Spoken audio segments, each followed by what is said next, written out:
Kids kitchen வேர்ல்டுக்கு உங்களை அன்புடன் வரவேற்கிறோம். இன்னைக்கு நம்ம மீனை வச்சுதாங்க ஒரு ரெசிபி பண்ண போறோம். சூப்பரான ஃபிஷ் ஃப்ரை எப்படி பண்ணலாம்னு பார்க்கலாம் வாங்க. அதுக்கு முதல்ல சுத்தமா மீனை கழுவி எடுத்துருக்கணும். மேல இருக்கிற தலையும் கீழே இருக்கிற வாலையும் கட் பண்ணி எடுத்துக்கோங்க.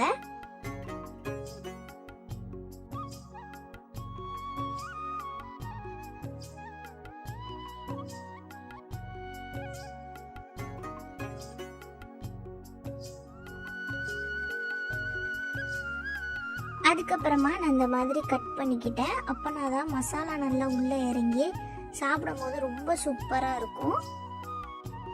முன்னாடியும் பின்னாடியும் இதே மாதிரி பண்ணி எடுத்துக்கோங்க.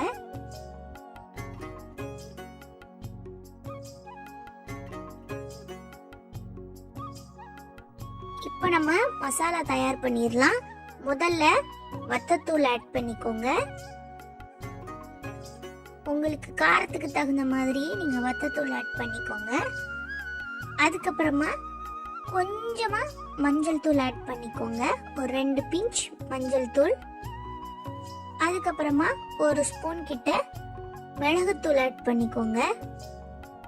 அதுக்கப்புறமா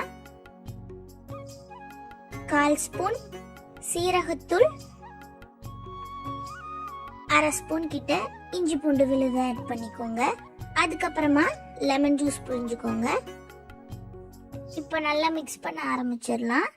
மிக்ஸ் பண்ணிட்டு இருக்கும் போது தான் இடையில ஞாபகம் வந்துச்சு, நம்ம உப்பே ஆட் பண்ணலை, அதுக்கப்புறம் எண்ணெயும் ஆட் பண்ணலை. ஸோ 2 ஸ்பூன் கிட்ட எண்ணெய் ஆட் பண்ணிக்கோங்க. தேங்காய் எண்ணெய் ஆட் பண்ணுங்க, சூப்பராக இருக்கும். அதுக்கப்புறமா தேவையான அளவு உப்பு ஆட் பண்ணிட்டு நல்ல பேஸ்ட் மாதிரி நம்ம மிக்ஸ் பண்ணி எடுத்துக்கலாம்.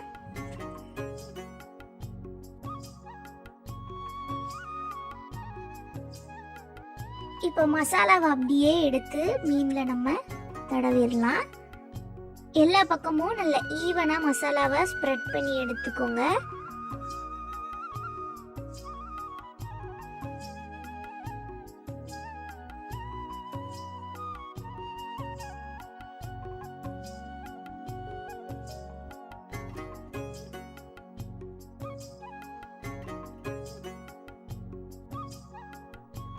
இந்த அளவுக்கு நல்ல மசாலாவை தடவி எடுத்துக்கோங்க.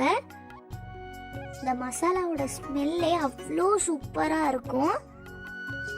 இப்போ இது ஒரு 20 to 30 நிமிஷம் நல்லா ஊறட்டும். அப்போதான் ரொம்ப சூப்பராக இருக்கும். இப்போ நம்ம தவாவை நல்லா ஹீட் பண்ணி எடுத்துக்கலாம். தவா நல்லா சூடானதுக்கு அப்புறமா எண்ணெய் ஆட் பண்ணிக்கோங்க. எண்ணெய் நல்லா சூடானதுக்கு அப்புறமா நம்ம மீனை ஆட் பண்ணிடலாம்.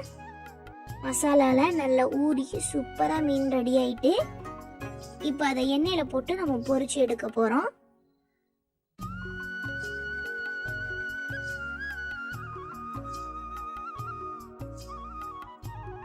ஒரு பக்கம் நல்லா பொரிஞ்சதுக்கு அப்புறமா அடுத்த பக்கத்தை திருப்பி விடுங்க.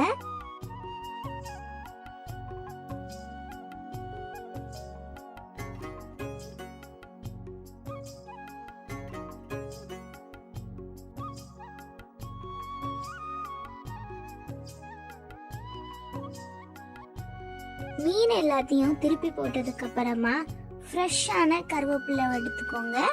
நான் எங்க வீட்டில் இருக்கிற கருவேப்பிலையை பிச்சு எடுத்துக்கிட்டேன். வாஷ் பண்ணிட்டு அதை அப்படியே எண்ணெய்க்குள்ள போட்டுடலாம். அந்த கருவேப்பிலையோட ஸ்மெல்லுமே அவ்வளோ சூப்பரா இருக்கும் எண்ணெயில ஃப்ரை ஆகும்போது. ரெண்டாவது பக்கம் நல்லா பொரிஞ்சதுக்கு அப்புறமா நம்ம எடுத்து ஒரு வாழை இலையில வச்சிடலாம். பார்க்கறதுக்கே அவ்வளோ டெம்ப்டிங்கா இருக்கு, சாப்பிடணும்னு தோணுது.